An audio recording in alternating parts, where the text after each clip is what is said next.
Hey, what's going on, Matt? How's it going, Andrew? Oh, not much. And how are you doing? Oh, same old, same old. All right, so I guess you guys have guessed it. There's no Matt here. And that's because I lost our opening audio. So I need you guys to be cool about this. And let's just hope Matt doesn't listen. No one narc on me. No one tell him. But the good news is we do have the main part of the episode saved for you guys' viewing pleasure. So without further ado, we'll hit the starting music and hit off a very special interview. Loosen up your ties and roll up your sleeves. It's time for Fellowship with Matt and Andrew. The views and opinions expressed on this podcast are not necessarily the views and opinions of the Grand Lodge of Wisconsin or any other Grand Lodge or any appended body. All right, and we got some very special Wisconsin brothers joining us today. Brethren, could you please introduce yourselves? I'm Blaine Goldner, past master of Milwaukee Harmony Lodge, number 261, current Grand Scribe for the Grand Chapter of Royal Arch Masons for the state of Wisconsin, and I'm also the Assistant Rabban at Beja Shrine. And I'm Jan Talaga. I'm the past master of Freemasons Lodge 363, current worshipful master of Burlington Lodge number 28, past commander-in-chief for the Valley of Milwaukee Scottish Rite, and currently a new member in all of the York Rite bodies throughout Burlington. Ooh, congratulations. Thank you. Cool. Well, thanks for joining us, guys. What brought you guys to Freemasonry, and what keeps you in Freemasonry? I've got a lot of family history in Masonry. Of course, you didn't know about it until time comes. My cousins asked me one day if I'd be interested, and said sure. I liked the fact that we could help the community. I mean, this was my way of getting into something that really could impact the community and everything that goes with that. I know they always say that Masonry makes good men better. I always thought I was a pretty good man, and it truly is made me a better person, and I look at everything a whole lot differently. Masonry is my life when it comes to helping the community, my brethren, my family. It's weird. Prior to Masonry, I was huge into Ducks Unlimited. Hunting, fishing was my life. All my friends revolved around bass fishing tournaments, duck hunting. I was an area chairman for Ducks Unlimited for probably 12, 15 years. Got into Freemasonry, and that's pretty much gone. Not that I don't like hunting and fishing, but my life now revolves around all my brethren in Freemasonry, and I actually don't really hang out much with anybody other than Masons. Yeah, I hear that. What was it about Freemasonry that caused you to kind of have that shift where you were doing one hobby for a long, long time, very involved?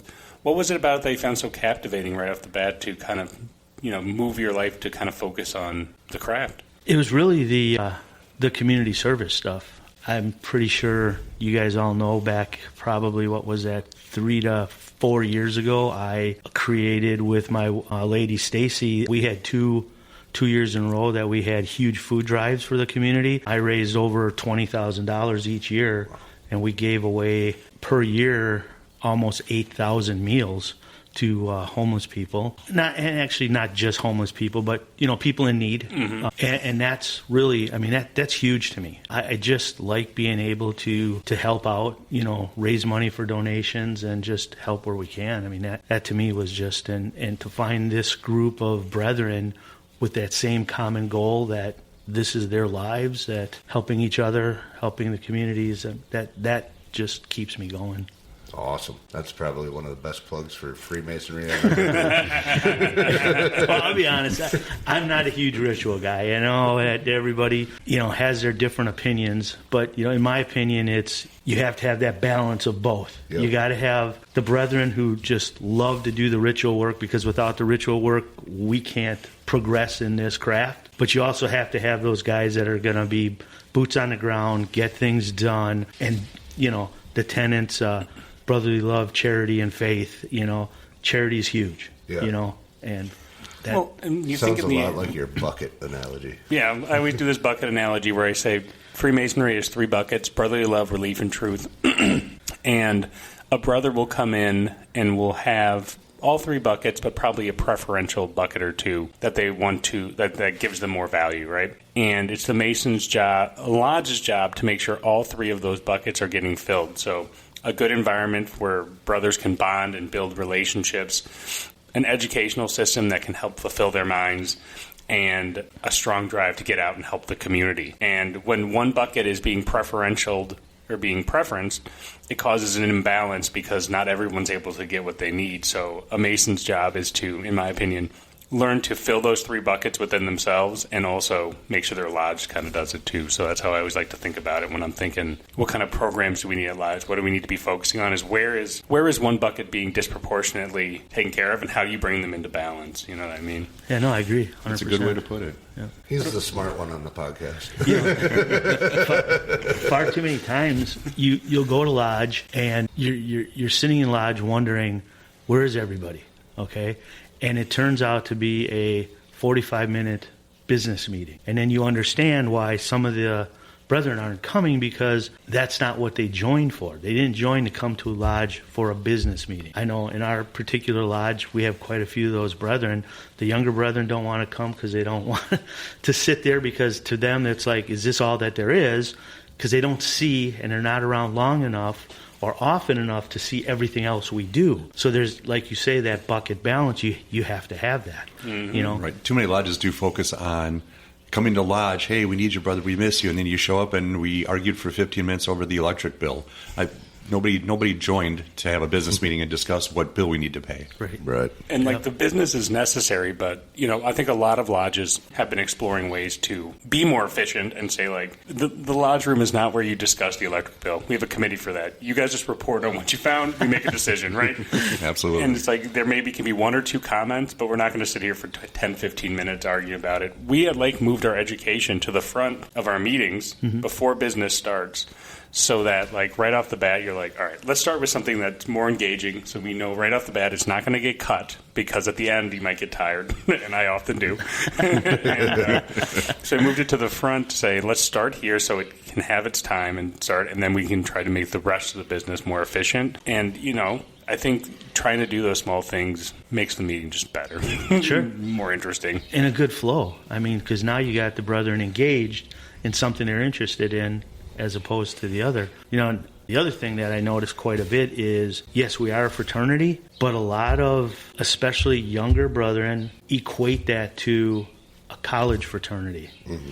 And when they get into the lodge, they're like, yeah, this isn't what my fraternity was like at school. And I think we do lose brethren because of that, because that's what they're looking for, but that's not what we're about. Yeah. We're about a completely different thing. Are we a fraternity? 100%, but we're a much more than a college fraternity. One of the things I like to ask people when we sit down and we get either a new applicant or we get a petition in hand, I have a one-on-one and we bring up exactly that point. What can we offer you? What are you looking for? What drew you to us? And then I challenge those guys as soon as they become they go through the degrees and become a Master Mason. I then purposely get up and say, hey, in the next 60 days, what would you like to see happen in Lodge? And one guy came up and he said, I always wanted to do an ice fishing jamboree. I said, I've been at them before. I have no idea on how to set them up. Mm-hmm. But I said, if you want to take the ball and run with it, we will definitely help you in every aspect and connect you with people who have run them. Sure. Well, we haven't done it yet, but that's one thing. Ask them, what's bringing you to us and what can we do for you? Yep. I think that's the engagement part that a lot of people miss. 100%. And even though we're not a college fraternity, because just imagine the same fraternal aspect, but a 20-year-old has a different idea about how to live their lives than anybody who's above the age of 30, right? Or probably 26. And so you can imagine being like, translate it to that, being like, Masons still like to go out with each other, have drinks, have fun, but like similar to adults do. We're not having a kegger at Lodge and playing beer pong, but we might do that at someone's garage. You know what I mean? But so you can still have that, if you translate that to that, I want that type of fun brotherhood type of aspect. We do have that. It just translates to a broader audience. Mm-hmm. You're not going to see your 97-year-old past master doing a keg stand, but that'd be great. You never know, depending on who he is. But there might be a day that you're out camping with him and he has a little bit too much whiskey and says some crazy stuff, and you go, perfect, we get the balance. Right. Similar vibe with those. All right. On that note, Jan. Yes. What brought you to Freemasonry and what kept you coming back? I kind of know this answer. Uh-oh. Now I'm on the spot. What brought me to Freemasonry, I was always a history buff. And I liked when I started to hear about like the founding fathers and all of that were Masons, that kind of got me interested. But funny thing is, some of the negative publicity of Masonry actually drew me in, because I started to hear about all of the, the cultish aspects and the behind the scenes and all the conspiracy theories and things like that. And I'm like, well, wait a minute, you can't have it both ways. You can't say, George Washington and Benjamin Franklin and all the others down the list were all these great men, but yet they were all conspiracy theorists and evil and all that. I'm like, something isn't right here. So as I started reading more and more, I started to learn more and more that the conspiracies were just that, conspiracies. I mean, you want to talk about having Masons and conspiracies? We can't agree on where we go for dinner. I don't think we're really going to be, taking over anything too soon. One pancake breakfast at a time. Right. Right. And then we did squeak in a spaghetti dinner too, just to throw off the balance. But that's what got me interested. But what kept me going is, once I joined, much like Blaine had mentioned, I had a ton of friends, and I maintained friends for a very long time in a lot of different walks of life. So I didn't get rid of my old friends, but my new friends all were brothers. They were all Masons. And I just connected with them more, and I saw them more often. We had more in common. Even though we have total different walks of life, we still have more in common. And that's kind of what kept me going through everything. So when a brother said, hey, I'm now part of the Shrine, okay, you piqued my interest. I joined the Shrine. Hey, Scottish Rite, you like the history and allegorical aspects of Masonry. I joined Scottish Rite. York Rite for me was one of the best kept secrets of Masonry because nobody talked about it. Well, once I found out about it, then certain lodges I found, they kind of specialize in recruiting for those aspects. So if you were connected with one of those lodges, like I'm at Burlington Lodge, well, that opened my eyes, and I went through all the degrees. So it keeps building on the original foundation that I had of, I am surrounded by good men. We do a lot of good work in the community. And I guess the only real secret is, how do you fit every Masonic event into a 7-day week? Because you will fill up all 7 days. Oh, easily. Yep. Easily, especially down here in the southeastern part of the state. But, it's interesting. I think we've talked about it before. You bring up that bond, even though we come from all different walks of life, and it boils down to, we all have a common beginning in the fraternity, in my opinion, right? You go through the same 3 degrees. Right. So you already have common ground to then build something off of, regardless of what your differences are, regardless of what your backgrounds are. It doesn't matter, because you have this common experience, right? Well, and there's a lot of shared, you'll find that when you're doing interview committees and stuff like that, there's a common couple of reasons that people tend to be interested in Freemasonry. The history piece, you usually have people who have some interest in history. The community service piece is always a big one. And then there's the one where people are just looking to make a group of friends a lot of the time. When you get older, it gets harder to hang out all the time with all your friends, right? Mm-hmm. And Masonry has a scheduled date, at least once a month, that you're like, I'm going to go see my friends. I have it on my calendar. It's already there. I can make some time. And so, there's a consistency aspect, too. And so you really get, you find that a lot of people who are Masons, aren't all that different, even though they are in a lot of different ways. They're really not, to a certain extent. The way they express themselves or think about certain things can vary, but a lot of their things they're passionate about are fairly common, I've noticed, in the fraternity, too. For sure. Well, I find one evening at a chapter meeting, you guys remember Chris K? Oh, yes. Okay, so Chris and I and my cousin Andy were sitting in just after the meeting, and Chris asked, why'd you guys get into Masonry? And Chris was one of my mentors when it came to the York Rite body, and we were discussing that, and I looked at him and I'm like, I know you live out in Oconomowoc. I live up in Slinger. Andy lives over on the east side. And I was like, had it not been for Masonry, other than the fact that Andy's my cousin, we never would have met. I would have never met any of these guys in this chapter room, ever. We don't, other than Masonry at that point, we didn't have anything in common. We never ran in the same circles. Chris was an incredible individual, and I never would have ever met him had it not been for Masonry. Right. Yeah, that's Andrew and I too. We would have never crossed paths. I wouldn't have had a Harley, so how would I? But do you like Little Debbie's? Not really. Good, you shouldn't. Make me feel like my cholesterol's gone up. Yeah. Cool. Well, thank you for those introductions. And rabbit holes, for that matter. Those were good rabbit holes. I love going down a good rabbit hole. But yeah, so you guys share a very interesting story, and we thought it'd be great to bring you guys on to I think everyone's probably heard of it. A lot of people have read it in the journal, but not everyone's really heard you guys actually talk about it. Would you guys be interested in talking about your unique bond where you guys share body parts together? You want me to tell everybody why I got a little piece of Jan in me? Amy's upset. That could be very misconstrued. Facts are facts. That's going to be my new tagline. Got a little Jan in you? No, and I'd like to keep it that way.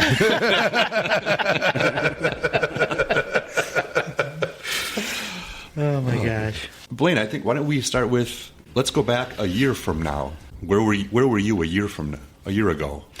Oh, actually, a year ago I was seeing a nephrologist on a regular basis, and my kidney function numbers were dropping pretty rapidly. Back in like 18, I was diagnosed with a condition called FSGS, and it's basically, they don't know really what causes it, but my body attacks my kidneys, and basically the filters in the kidney get all scarred. It's not hereditary. When my doctor told me to go get some blood testing and to see a nephrologist, and the nephrologist looked at me and he says, "Yeah, you're lucky to draw. Sorry, buddy." So one of those things. But at that point, my kidney function was still in the 40s, and it just slowly kept progressing. The medication at that time was high doses of prednisone. I was taking between 80 and 100 milligrams of prednisone every day for about 2 years. As the kidney numbers started decreasing a little bit more, it was pretty kind of steady every 6 months that numbers went down. They started talking about potentially transplants is going to definitely be in my future. When my brother heard that, he reached out into his community. He's Orthodox, and trying to find out, if there was anything that could be done or anybody that they knew, which led us to an organization called Renewal out of New York. They reached out to us, and their whole goal is to find a kidney donor for an individual before they have to go on to dialysis. That's their whole purpose. So once we hooked up with them, they gave us a list of about 7 hospitals in New York that did the transplants, not realizing actually where we live. So we were we were researching these hospitals to figure out which one we were going to go to. One day we got a call, and they said, "Hey, for the last 2 or 3 years, they've been doing it at the University of Illinois in Chicago. We can have it done there." So I said, perfect. Stacy then put that article, Stacy's my lady, by the way, put that article in the Masonic Journal, because Renewal also created a campaign which produced posters for me, saying, hey, what my needs were, what's going on. And so she just had to submit a bunch of pictures. They let us put that in the Masonic Journal. And in January a year ago, my numbers were at a point where they said we need to start actively looking more for a donor. Now, we had been looking prior, and there have been tons of family, friends, and Masonic brothers getting tested through Renewal. We were at the Home and Garden Show, I believe, back in April, almost a year and a half ago. We were, yes. And we ran into each other, and Stacy and Jan kind of went off to the side and were talking a little bit. So we had a brother who was very, very close, and unfortunate, he ran down to Chicago for his final testing, and turned out he didn't pass the stress test and needed several stints. So in trying to save my life, we kind of saved his life. You actually saved his. That is a ironic twist to the story. Yeah. So January 24, I went down and spent 2 days in Chicago meeting with the transplant team and doing everything. Stacy had been in contact with my caseworker at Renewal. His name was S2E16, and they had been going back and forth quite a bit, and they want to make sure that the recipient's family is looking for a donor and that we are actively looking. And then if you couldn't find one, that's when they jump in. And he said, one way or another, when it's time, you will have a kidney, but we won't tell you that until you say he's going to the hospital, which we were fine with. And when they did all the testing, we thought, because I was at 18%, 15% at that point. Wow. I thought for sure after that was done, I was going in to get the transplant. And Anita looked at me and says, no, now we're going to wait till you get worse. And I'm like, oh. She goes, yeah, we want you to get worse, because the longer we can keep you off the immunosuppression medications, the better off you're going to be health-wise. So I said, okay. And I don't know when you called me in December because it had taken me 2 years to get an appointment with Frederick Hospital, and I still to this day have not heard from UW-Madison. Oh, wow. As far as getting a transplant. And I had finally had an appointment with Frederick when Jan called and says, hey, can we go do lunch tomorrow? And I said, yeah, you know what? I'm going down to Frederick. Can we maybe do dinner? And Jan's like, yeah, no, this is really important. And I'm like, I've been waiting 6 months for this appointment. Yeah. And he's like, yeah, you should cancel it. If it was me, I'd cancel it. Yeah. A very Jan response. Right. Just very flippant, lighthearted. Completely true, too. So the same time frame in my background, I've known Blaine for years. I don't even call him Blaine. I call him the Goldners because he doesn't travel as one. He travels as a team. The family is absolutely like a family to me. You know, Stacy, his daughter Bree, Blaine, they show up. As a matter of fact, if you ever call Blaine, he doesn't say, hey, what's going on? He says, hey, how can I help you? I mean, that's his mentality. It's just ingrained in everything he is. So knowing him for the entire time, that his health was declining and everything. And when I found out that 15% is the number that they start flirting with, where below that you go on dialysis. Once you go on dialysis, your chance of successful kidney transplant drops substantially because your body went to a mechanical system as opposed to doing it internally on its own. Mm-hmm. It's almost like your body kind of forgets what's going on. Right. So when I knew all of that ahead of time. So when I saw the article and realized that renewal was involved, I talked to my wife, Amy, who happens to be she's a nurse at Marquette, professor at Marquette teaching nursing, and a 25-year ER nurse at Frederick. Her medical background was huge with this because I said, hey, I'm gonna order the swab kit. And it comes, I do the swab, I send it out, and I don't hear anything for like 6 weeks. And I think, well, I didn't think it would take that long. And we had a conversation that if this actually ever became something, we need to have a conversation. And she's like, oh, yeah, no problem. And after 6 weeks, I thought, well, maybe I wasn't a match. I thought I would have heard. Right. And then I get a call from, let's see, who did I get the call from first? It was from S2E that actually said, hey, you're a preliminary match. Are you interested in, moving forward, with additional tests? And I said, sure. So he connected me with Anita Pacrassi, also at the University of Illinois, Chicago. She was our transplant coordinator. She was absolutely phenomenal. So I didn't tell anybody this except for my wife. So I made an appointment, went down there in October of 2024, and I spent a full day down there. I spent about 9.5 hours, not including Chicago drive time. So thank you for the 2.5 hour iPass drive time, Illinois. And you meet everybody. I had another appointment a week later to follow up, do some more blood work, and they do kidney function and everything. But I met a nutritionist. I met a social worker, the transplant team, case managers. I had an advocate call me. All these other people are very go, you're going to donate. Yeah. The advocate you talked to on the phone, he said, I'm part of the team, but I'm separate. He said, think of it like a sports team. You have all the coaches and everybody else. I'm the medic off to the side.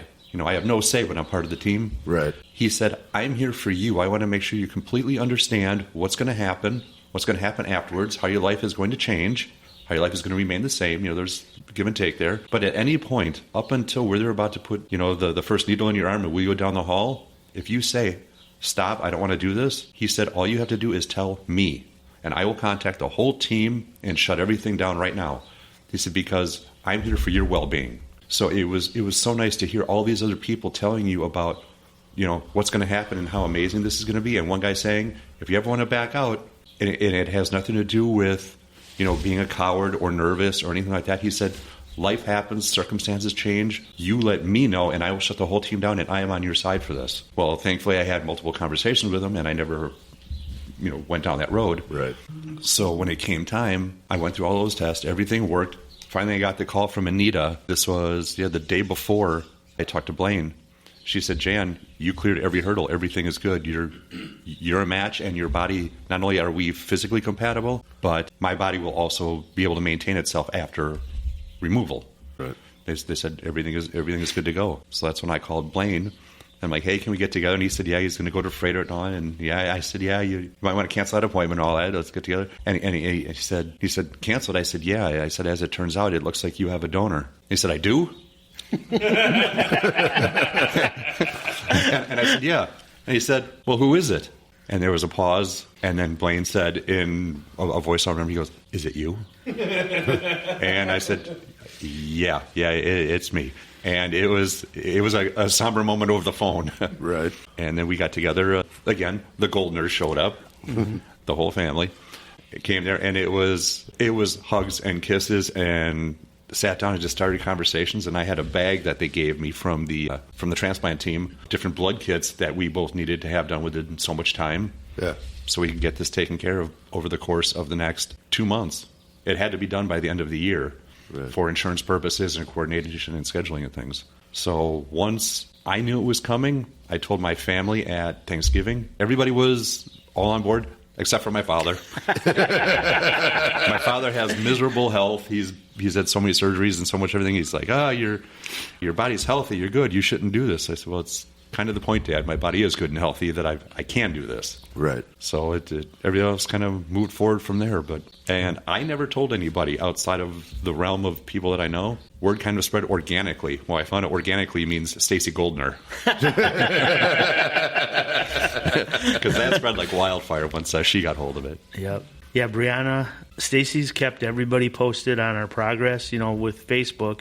And my daughter started the Bubba's Kidney Chronicles, a whole different page, and she filled all that on and put that out there. And I tell you, my Stacy and Brianna, they are just my rocks. They truly are. I love my entire Masonic family. I could never repay Jan for what he did, but Stacy and Brianna have just, again, there aren't words. I owe them everything.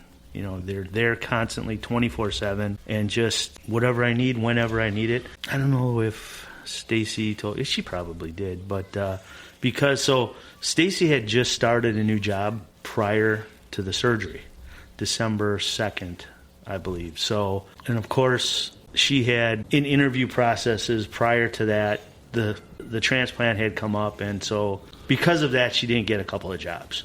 And just knowing how much time she needed off of work. This job, she really didn't say a whole lot. So she started, everything was going great. Then we have the surgery, and long story short, and about a month ago, they let her go because she just needed too much time for taking care of me as to what was going on. So it's just, and it's just like, boom, she just, whatever. We're going to get through it. We're going to do it. And boom, boom, boom. Brianna was able to take FMLA because she had been at her job, for quite a while. And so between the two of them, I always had somebody down in Chicago with me where we stayed. They wanted me within 15 minutes of the hospital, so we did that. There was a week that they couldn't come down. My son came down for a couple of days, and then Michael Hirsch, one of my Masonic brothers, came down for the rest of the week. And so there's been so much love throughout the Masonic family that it's just, don't think I could have done it without my Masonic family, really. When somebody asked me, what made you want to do it, it was a little bit of a sarcastic answer, but it was also serious. I said, well, because it's Blaine. I mean, if you meet Blaine for 5 minutes, and again, like I said, the entire family, you just feel that family connection. Right. I would like to think, people asked me in the past too, what made me want to do it? Well, after my Blaine comment, I sincerely said, well, you know what? I would like to think that if I was in the same situation, somebody would step up and hopefully offer to help me.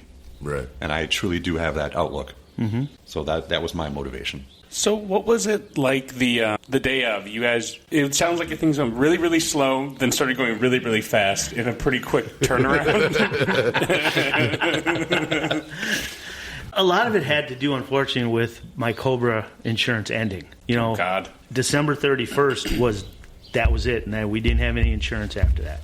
So we told Anita. Anita knew what the situation was, and obviously Jan knew, and they were like, okay, well, we have an opening. We'll squeeze it in. And we all went down, all four of us, Jan and I and our ladies, went down on the 19th, and we met again with several of the team. And yeah, this was the final preliminary one. We had to do final blood labs, and meet the medical team. Right. So we were together as well for the whole Yes. Originally, they were like, we'll put you in separate rooms. Like, no, we're together. We're doing this all, Yep. And so we're in the room, and Anita, who's very high energy, is trying to corral the surgeon. And every time she turns around, he's doing something else. Right. So surgeon walks in. It was my surgeon. I don't know. Did you ever meet your surgeon prior? I didn't meet. I had two different surgeons. I met one of them. The one who ran the laparoscopic machine, I never met. But the one who physically had my kidney in his hand, yeah, that guy I met. Okay. So my surgeon comes in, and he's like, so how do you guys know each other? And I said, we're Masonic brothers. And he's like, oh, what lodge? I said, Milwaukee Harmony. At that time, when he said what lodge, Blaine and I just did a side-to-side glance. Right. Because nobody asks that question. Unless they know. Are. Yep. Jan says his lodge, and he says Chelsea, Massachusetts, lodge number XYZ. And we're just like... No, it was no longer Dr. Bartelt. It was brother or Steve. Yes, right. And it was like, it had to be. Yes. It just tied everything together. And my wife is like, of course he is. Like, no doubt. I mean, it seems like fate put it together, right? Yeah, 100%. It was so cool. And then we went off to our own respective hotels for the evening. We had to be there at 4 in the morning, I think. It was ridiculous, yeah. And so we're down there. The way, for me, the way everything went, they took Jan first, and he was in the room. Well, they went by height. That's probably what it was. That was age before beauty. Beauty went first. And then I came in, and in that process, Stacy's still outside waiting, I believe, for something. I don't know why she hadn't gone back. There was something going on. And Jan's kind of already prepped, and now they're starting to work on me, and it was just like a giant cluster. And Amy, she's like, no, he had that done. No, he had that done. He doesn't need that. He needs, she was like the savior of that moment, and it was just like, oh, and I'm just sitting there like, what the heck? And then the guy goes to put the IV in, and he pops my vein. And I got this big bubble here. And Amy's like, hey, we need to get somebody else over here, and I was like, great, this is how this is going to go. That's not off to a very strong, it's a start that doesn't give you a lot of confidence, right? No. And the funny thing is, because this is a university hospital, we're not in separate rooms. We're divided by cloth shower curtain. Yep. Right. Yep. Yeah. I can hear him. I can feel it. So they're like, once we both have our gowns on, they just pull the curtain back. So now we're face to face. Yeah. We get that nice picture, the fist pump picture that was in the journal, and we're just talking, and the ladies are talking, and it just, I think you got wheeled out, and then I was like 10 minutes after that. So how would you guys say your bond has changed after exchanging some body parts? Whoa, Blaine is now 2% Catholic. And I like pork even more.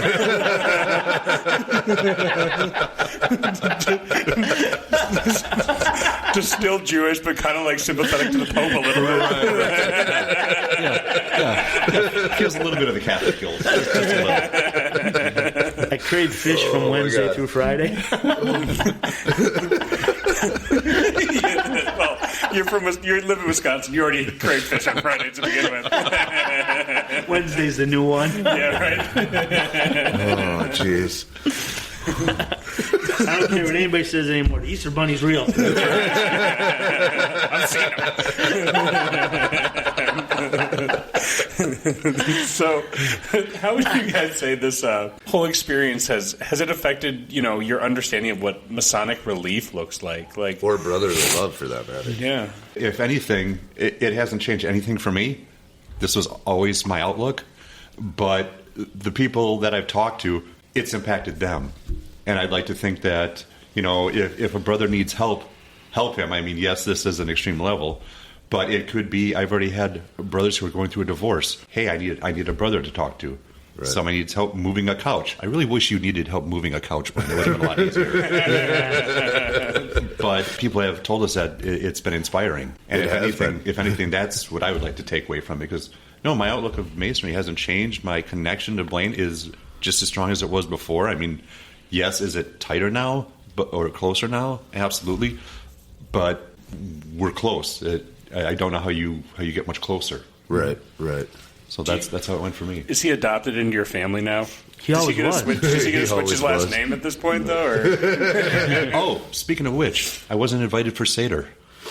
Because we didn't have it. I was told I'm part of the honorary Jewish community now, too, because of this. And Passover just started. It did. Last night we were at my brother's. Normally it was a family thing with parents and everything. That's kind of changing. Had it been at Ma's, you would have been there. I do agree, though. I think, I was kind of watching, the progression as, your wife and everybody was putting out information, keeping it updated.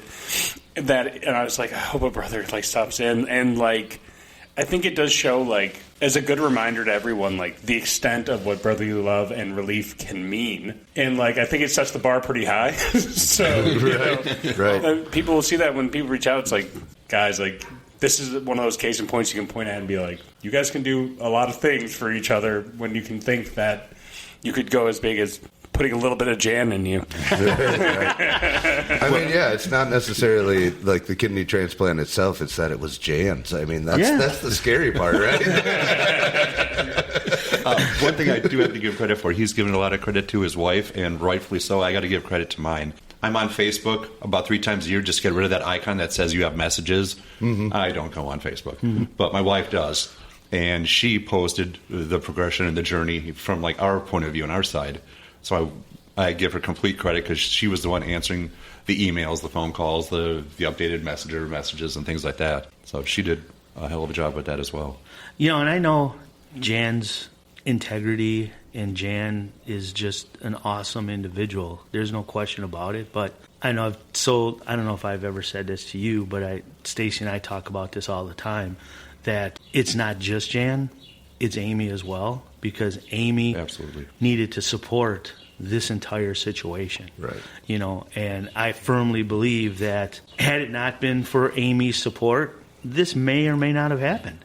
I mean, happy yes. wife, happy life. That is the rule. End of story. And she has just been incredible through everything. The one thing we got lucky for, like you said, everything kind of aligned with that whole December 20th date was the very last week, my wife being a professor at Marquette being in school. She was off for the next 3 weeks. So while I was in the thick of recovery, including a little speed bump I got along the way, she was there. So she was home. So I didn't have to worry so much about doing things. Mm-hmm. Just getting out of bed was excruciating. Right. Because you have no abdominal muscles. You have nothing. Oh, that's right. They go in through the front, don't they? They go in through the front. It's like getting a C-section. So I have 3 little, 1/2 inch, 3/4 inch laparoscopic incisions. I have 1.5 inches on my left waist area, and then I have about a 3.5 to 4 inch scar. Literally, the joke of it was it's my C-section scar. So the 3 incisions is where the machine went in. Mm-hmm. My entire team of surgeons was all Italian. I mean, I had Dr. Benedetti, who ran the machine. The machine is called Da Vinci. Yeah. And the doctor who took my kidney out was Dr. DeCoco. So, I was covered. My hernias, they fixed with the Da Vinci robotic laparoscopic things. Yeah. It's a crazy machine. It is. But so going with all of that, they teach you how to roll out of bed, how to do this, how to do that. I was on a 10-pound weight restriction for 1 month, 20-pound for another month. Well, the job I have, the equipment I carry, the machine alone is 38 pounds. Right. Plus all the equipment is over 100. It's compartmentalized and wheeled, but you still have to lift it and put it together. So being off for essentially a little over 2 months, it took its toll. But having Amy at home and being able to at least help absorb, that impact was huge. I couldn't have done it without that. Right. And sorry, go ahead. No, I was just going to say that through Jan's speed bump there, we were in the hospital. The girls had just got to the hospital that day, and the phone's ringing, Stacy's phone's ringing, and it's Amy, and she can't hear her, so she actually winds up walking outside and comes back in 20 minutes later, and she told me what was going on, and Amy was like, I wanted you to know first what's happening, that Jan's going to be okay, but she didn't want us to hear it from anybody else. Right. I don't even know if you guys all heard what happened. Okay, so the surgery was December 20th. I was home on the 21st. Because they said, yeah, you're in pain, but you can be in pain at home, which is legitimate. I mean, yes. Yep. Why take a hospital bed? So I'm at home, and Christmas Eve, December 24th, I'm coughing, and I'm coughing. Oh, my God, you got to hug a pillow like you've never hugged one before? Because, again, no abdominal muscles. It's pure pain. I cough, and my belly button pops out and stays out. Oh. Okay, now it's hard. I can't push it back, anything like that. I'm like, okay, this isn't good. The next day, Christmas Day, it's hard and red. A day later, it's hard red, warm in the size of a mini donut. Ooh. So, December 26th, I call my doctor, go in, I say, hey, something's not right. I go in, he looks at it, touches it for about 2 seconds, comes back 5 minutes later and says, yeah, I have paperwork. You're going to the hospital. You're having surgery this afternoon. And I said, doesn't it? He said, no, this can't wait. Right. I had what they call an incarcerated umbilical hernia. Mm-hmm. Incarcerated basically means like locked up, incarcerated. Yep. And I didn't know what all that meant. I know now. Yeah. When they inflated me and moved stuff around and all that, it shifted my intestines around ever so slightly to the point where now it was exposed, for lack of a better word. So when I coughed, it was enough to push it through. It pushes the fatty tissue. Yeah, close back up on it. Goes in, and what happens is your intestine actually folds, basically. Mm-hmm.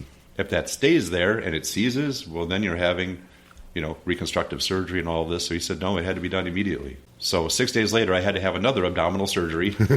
Yeah. Thank God the doctor that the surgeon happened to be on call, was a hernia specialist.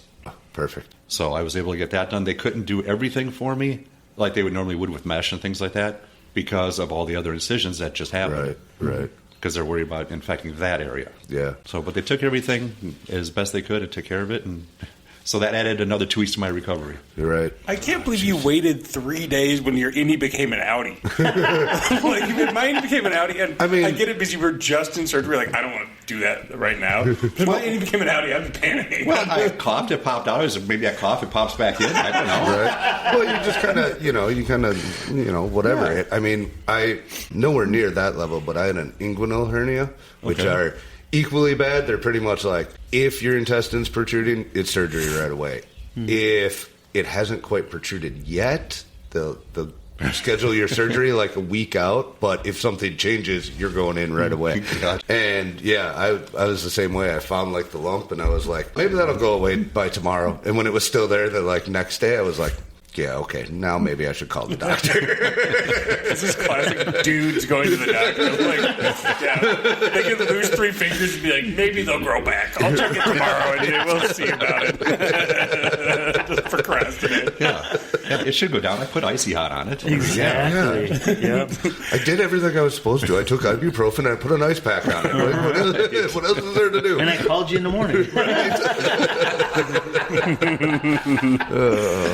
So, outside of the speed bump, which sounds horrible and terrifying, how's the rest of the recovery been going for you guys? Are you 100% yet, or is it still a work in progress? I'm 100% as far as recovery. After all the weight restrictions, lifting and things like that were done, the biggest thing for me now is just building up more core muscle. I mean, you guys know me. I never had a 6-pack.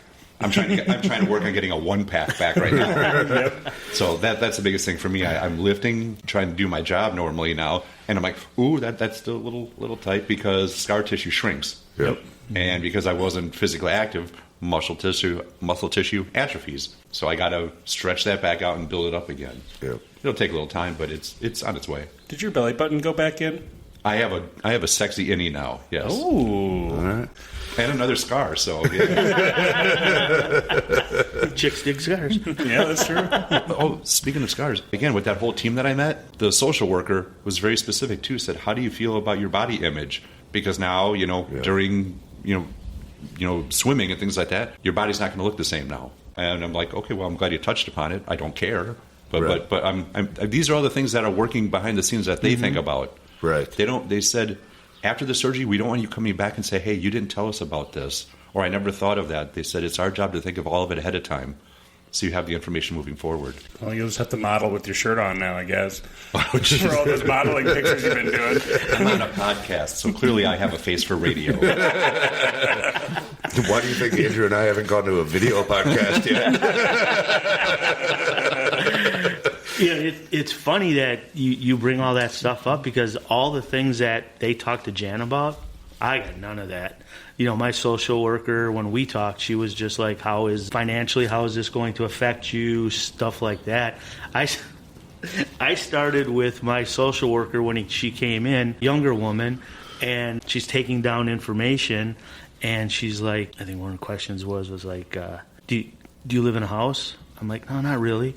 She goes, where do you live? I said, down by the river. Well, what do you live in? I said, a van. and now this is like 10 minutes of her just looking at me like, what the heck are you talking about, And I'm dying inside. And then Stacy comes in after that, and she's like, looks at her, and she's like, you guys really live in a van? So then I had to explain it. So now she's done. She leaves. She's laughing. We're talking. Last Monday, when I go back down to Chicago every 2 weeks, they needed to bring a social worker in because we're having some trouble with insurance and medications, and it's just kind of been a nightmare that way. And Tabitha walks in, and she's like, Blaine, I haven't seen you since January. I said, yeah, we're still in the van. And she busts out laughing. And the doctor's like, what are you guys talking about? Chris Farley, SNL, look out.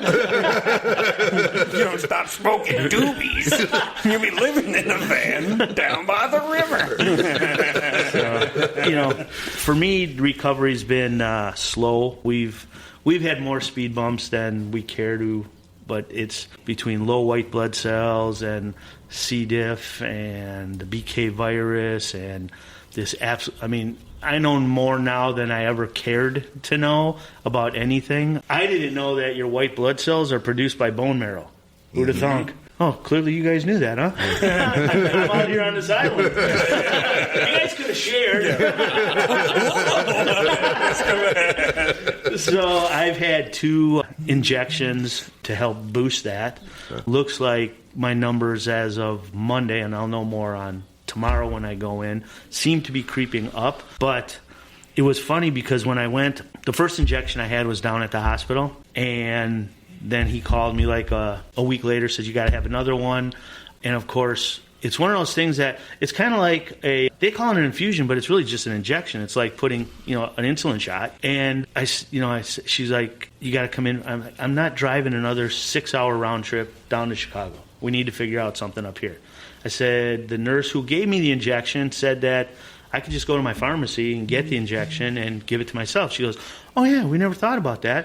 Well, they don't have any in Milwaukee or West Bend or anywhere. Oh, wow. So she's like, what about the clinic where you get your labs? I said, well, it's Ascension, or not Ascension, it's Advocate Aurora in Hartford. All right, I'll call them. I'll call you right back. They don't have any, but Oconomowoc does. You just have to go out to the ER. They have 5 shots available. I'm like, okay. So I run out to Oconomowoc and get the shot. And the doctor, while we're in the room, says to me, he's like, so with that last shot, did you have any side effects? And I'm like what? Fever, chills? I'm like, no. So when kids get those growing pains, that's their bones growing, and you get that achy, muscly, bony feeling? Mm-hmm. I'm like, okay. He goes, did you have any of that? I'm like, no. He goes, really? I said, yeah, no. I said, why? He said, well, as this entices your bone marrow to create white blood cells, you will feel those achy things. And I'm like, yeah, I didn't feel a thing. He's like, okay. So, and of course, they tell you when you get the shot that if you have any of those symptoms, you have to go to the hospital immediately. And then they will transfer me down to Illinois. I'm like, okay. So I get home. It was right around 8 o'clock. About 9 o'clock, I'm like, man, I'm just really, really tired. I'm going to go to bed. About 11 o'clock, I get up, and everything from my waist down is just ache. I'm like, holy Christ, is this what they're talking about? Like 4 hours. This is going on for 4 hours. I'm like, wake up the next morning, I'm fine. It was like, holy Christ. Okay, I guess there was a little bit of side effect, so maybe these things are pumping up and doing what they need to Trying do. to make you taller or something. We got to keep up.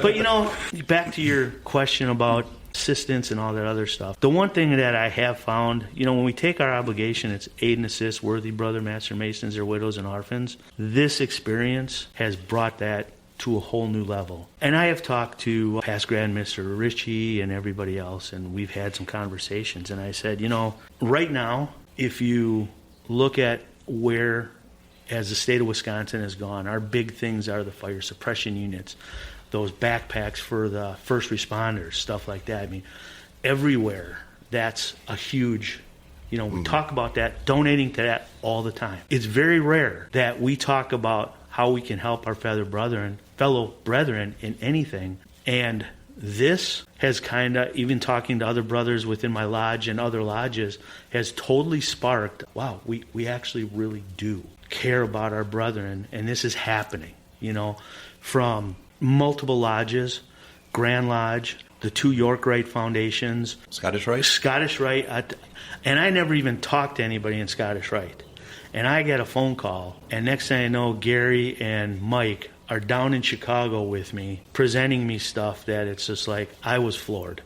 I was like, holy cow, you guys, are you kidding me? And it's just been an absolute incredible experience on my end, and it's continuing, The crazy thing about, the help that we give to brothers is we never talk about it because usually it's done discreetly. Like, if a brother needs help, you're not going to post about, someone who, something's come up, and it's not like you don't want to share that information with everybody.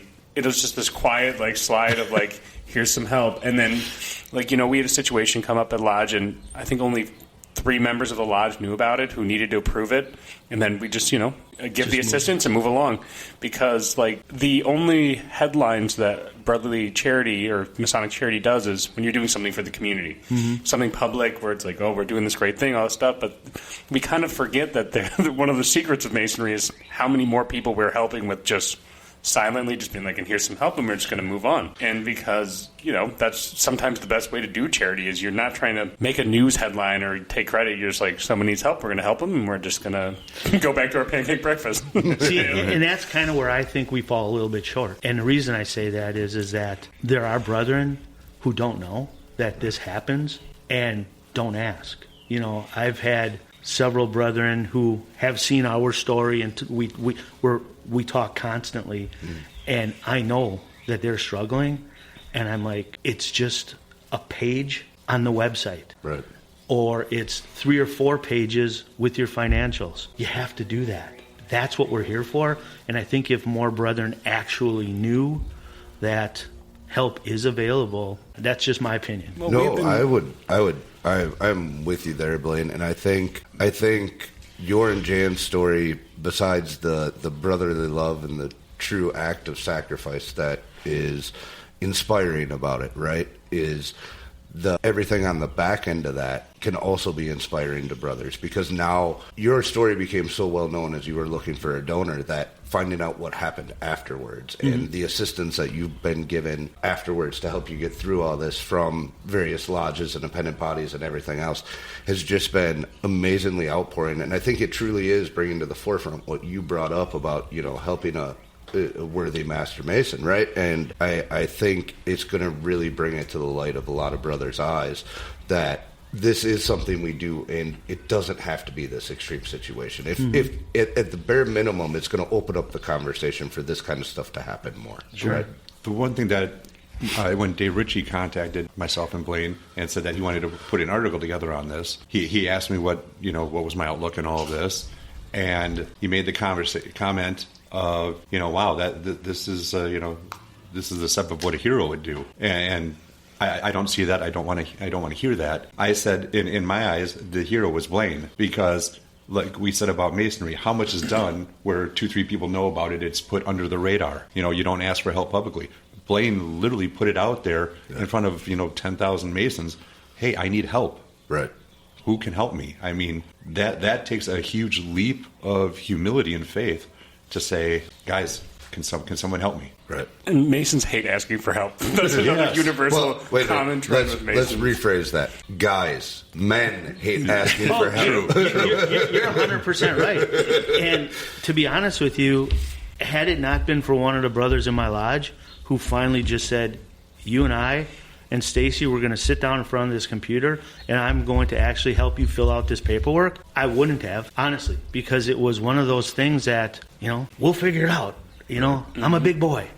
Something will, and I'm glad he did, because I'm constantly asked, how you guys doing, health-wise, financially. We're here for you. Just all you have to do is open your mouth. And that conversation came up last week, and I'm like, I'm so embarrassed that I'm in this situation right now. And he looked flat at me and said, okay, we got you. Don't worry about it. I don't want to hear another word. Right. It's happening. And it humbles you, and it's hard because we are prideful individuals. Yeah. Yep. And I think sometimes Masons are even more prideful because we're here to help right. other people. You don't think of yourself as actually needing it. Right. And on my yep, go ahead. I would say on my end, being the donor, everybody focuses on the recipient, which obviously your healing is substantial. But I had a couple of people, again, from the appendant bodies, York Rite, Scottish Rite, Grand Lodge, approach me saying, hey, is there anything we can do? And I didn't really think about it at the time, but I'm like, well, I do have lost work, lost this. When you mentioned about insurance earlier, his insurance covered all of mine. I didn't receive a medical bill at all. That's why the insurance was so important to make sure this happened within a certain time frame. But as it went through, those bodies, they approached me. I didn't approach them. So once they did, I said, yeah, what are we going to do? So again, both York Rite bodies came through, Scottish Rite. That one amazed me. And the Grand Master even asked, he said, is there anything you need, anything? And I'm like, well, and I mentioned, something small. He's like, submit it. And it was taken care of, which was outstanding. Again, going back to my case manager, they say that because I'm a donor, you can't get paid for your organs. We don't do, right. organ Black trafficking. market organ transfers. Right, you can't get one on eBay, maybe Craigslist. I was scared when you said they were all Italians doing the job that might be the situation.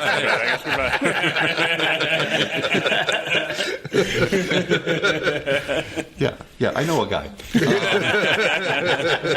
But they asked me, they said, are you expecting anything from Blaine from this? And I said, oh, you're damn right. He owes me dinner. And at first they were kind of taken back, like, what, is Blaine paying me? No. When my lodge brought up, what was going on, and several brethren asked lodge for assistance, and they brought me back into the lodge room and told me what was happening, and I looked at them and I said, we need to figure out how many weeks Jan's going to be out of work because we need to compensate. And it wasn't even just tell us how much to write that check for.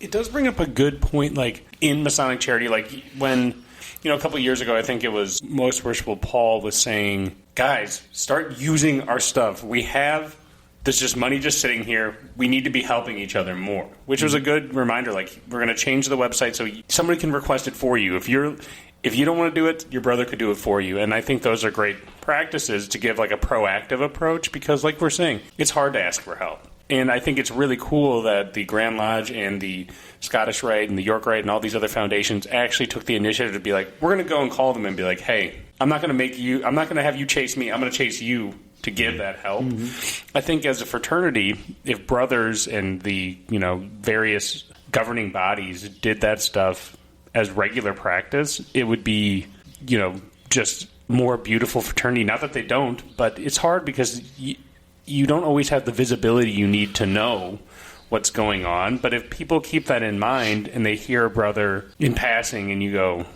we've all had those brothers where they're not saying it, but you can sense it. That you're like, something's wrong or something's not going well. To actually, as a brother, take that approach and bring that visibility to those, not only to your lodge where they can assist, but to those grand bodies because they're not going to know what they're not going to know. Right. And I think that's huge. And I love that they update the system so a brother can just silently be like, all right, I know this guy's messed up right now. And just go and just start typing in. Like, I'm going to send it over and have a committee put together to figure out what's going on and how we can help. And I think in a fraternity dedicated to making good men better, I think it would be very helpful to put those reminders out there that it is okay to ask for help, whether it be mental health help or financial help or this kind of help where you need an organ. But like we said earlier, men are prideful and we don't like to ask for help. That's just not what we do. And a lot of times we do need to ask for help. And I think we need to start being the example of that and be, in our quest for self-improvement, understand that asking for help is actually something that you can do that would be better for yourself because you admit that, like, I don't just have it. and that takes some of that burden. Yeah, it's not a weakness. Right. Sure. Nope. Well, it's hard to continue. Like, Blaine, you have done so much community service, outreach, and stuff. You can't do that without a kidney. So it's to the benefit of the brother in need to say, I need to get healthy or get stable so that I can continue the good work of my lodge in the community. So, like, it's about valuing your individual contribution and how, if a brother is unable to continue what they're doing for various reasons, then that discredit to their ability to give back to the community, too. Ironically, I don't know, you probably saw the 2 magazines that the Northern Jurisdiction sends out in the past week. One of those magazines talks exactly about what we're talking about today. I'm filtering through that, and it's all the brethren who have had a need, and they list in the back the monetary contributions that they've given, the gift card contributions that they've given, and there's probably a dozen stories of brethren that they've helped throughout this past year. It was incredible. I mean, it really was. And until they came down to that hotel, I had no clue. We talk about the Almoners Fund and stuff like that, but you don't think about it. I'll be real honest with you. I never did. No, I didn't either. I got a phone call, said, hey, are you coming to degree practice? I said, yeah. He said, okay, good. When I was there, I was presented with an envelope. Mm-hmm. I had no idea things were working behind the scenes. I guess, like, we like to be, men would prefer, and we like to, as a lodge, allow the ability to be anonymous with this aid. But I think it is also a good reminder that if someone who's received aid is willing to share their stories, having those type of things in the journal and stuff like that, depending on what the situation is, of course, can also help motivate other brothers who are in need, too, to be like, well, if he could ask, maybe I could ask. Right. And I really need it, and I've been suffering, secretly, in silence, as many do, just sitting back and like, it's fine, as their house is getting foreclosed on. Like, how's the home life? Great, it's great. You know what I mean? Everything's awesome. Everything's fine. Right? Well, how many times have we been at lodge and, some motion is brought up and we pass a hat around and the money just goes to some magical fund? Well, that magical fund is available. Mm-hmm. Right. Just people don't ask for it. Yeah. Mm-hmm. Yeah, you got to use the resources that are available to you when the situation deems it necessary, right? That we set aside for it, too. Right. Mm-hmm. Yep. I know the answer to it, but just in case there's any of our listeners that have the same curious question, which kidney? It's like the Twix question.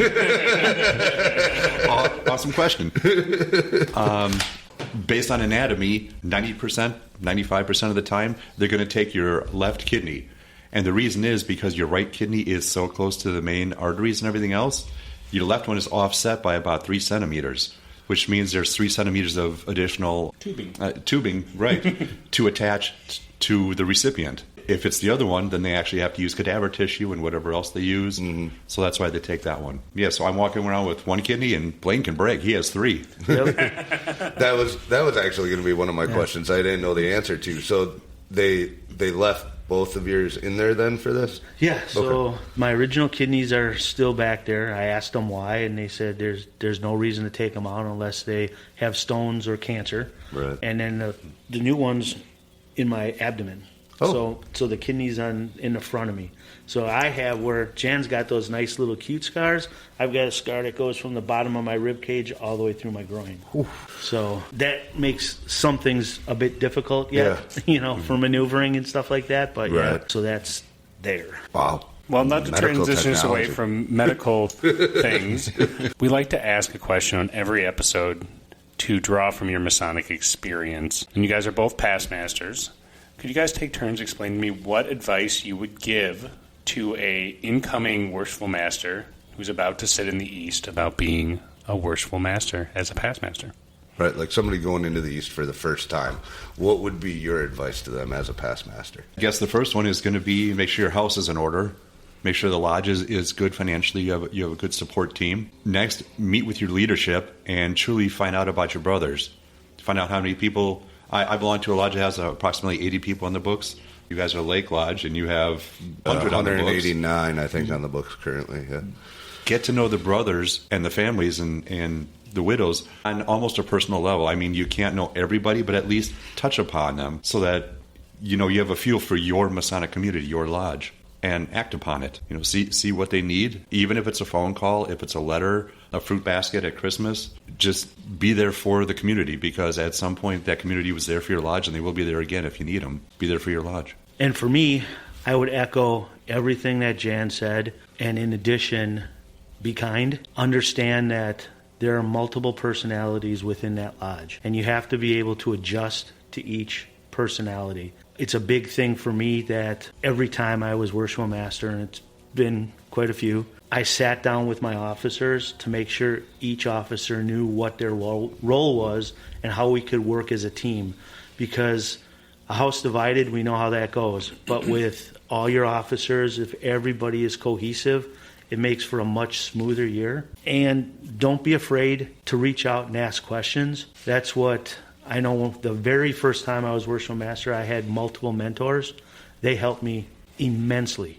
And you have to do that. It's important that you have a couple of role models that you can talk to in case you're not understanding or have questions as far as where you should go with a certain thing, and utilize your secretary. Secretary is probably, at least in our lodge, the most knowledgeable individual within that lodge. And don't be afraid to ask questions. That's key. There you go. Absolutely. That's solid advice. Those are kind of some new ones. We've been getting a lot of just the build your calendar and make it fleshed out, which is great. Right. But yeah, this is some really good Building advice. your calendar is good. It really is, but it goes beyond that. Because, running the meeting, running the lodge, most guys aren't businessmen, So I'm not a businessman by no stretch of the imagination, but I know how to organize, and I know how to run things and how to focus on some of that. But when you're up there, it's a whole different ballgame than when you're sitting junior warden or senior warden.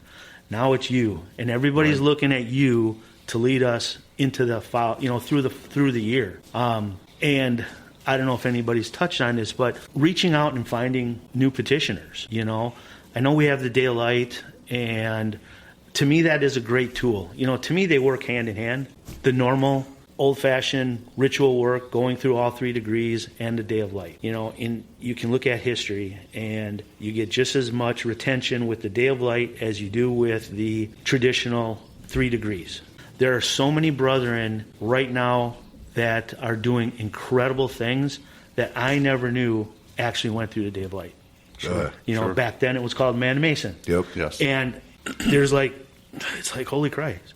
It's all how you prepare them within your lodge. Yep. Just to go through the Day of Light and say I'm a Master Mason, that doesn't do anybody any good. You have to then bring them in and you have to teach them, and that's the Worshipful Master's. That's his job, to make sure that those brethren who we just brought through that follow through, obligate, and understand why they joined our fraternity. That's very reminiscent of what we had Pat Choke on, and he was saying the work is getting put in one way or another. Mm-hmm. If you're doing it the traditional method, you can do it incrementally, where you're kind of building them up. It's like when you do the Day of Light, it's the same amount of work. You're just putting it on the back end. You're going, you're done. Now we need to go to the same amount of work you're going to put in on the traditional method, just at a different spot. Because it's all about, all because you have a title doesn't make you an emblem of a Master Mason. It takes time and years and mentorship to 100%. Live up to the archetype. I agree. And again, Pat was one of those individuals. Mm-hmm. I had no clue. Yep. We just had a discussion one day. I had no clue. He's been in the Grand Line. He's been in the Grand Order. He put in the work. Mm-hmm. He truly did. He's a great individual. Yeah, that he has. Oh, yeah. Well, in the sake of time for you guys, and it's a little cold in here, we'll let you go, but thank you so much for coming on and sharing the story. I think it's... Thank you for having us. Yeah, not definitely. only inspiring, but I think it's a great example of how brotherly love prevails and how Masonic relief can reach all corners and all facets of, humanity. So thank you so much, and it was also really fun. This was awesome. I appreciate you having us. Thanks for coming in, guys. Seriously. And to our listeners, please, if you're interested, check us out on Discord. You can join us. You can chat with us. You can chat with our fans and one another. It's a great time. Check us out on all of our social media. And you can always email us at timeforfellowship@gmail.com. Have a great day, everyone. Take care.